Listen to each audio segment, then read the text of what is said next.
years later, thanks to the declassification of documents by Director Gabbard, the truth has finally come to light.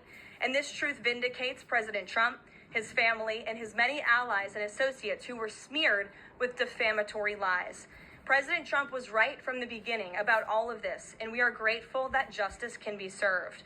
Now, we have even more damning evidence implicating those who tried to sabotage a duly elected president and did grave material harm to our republic.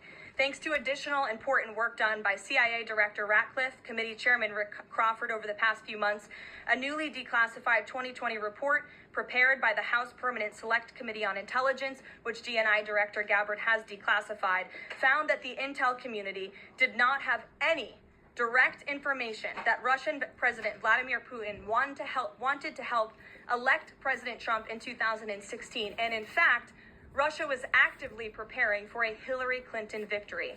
But at the unusual direction of Barack Obama at the time, the intel community published implausible intelligence suggesting otherwise. Why? To sabotage the incoming president. This is truly one of the greatest political scandals in American history. And reporters at legacy outlets, some of which are sitting in this room today, like the New York Times and the Washington Post, were ridiculously awarded Pulitzer Prizes for their perpetuation of this hoax. It's well past time for those awards to be stripped from the journalists who receive them.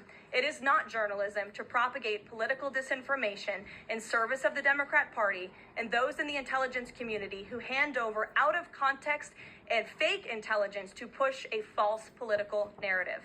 I will now pass it over to the Director of National Intelligence. And he's in the midst of a scandal. He's not. And he's taking... He's of course not. he is, No, Leslie. come on. Of course he is. It's the biggest, second biggest scandal. So, the biggest scandal was when they spied on my campaign.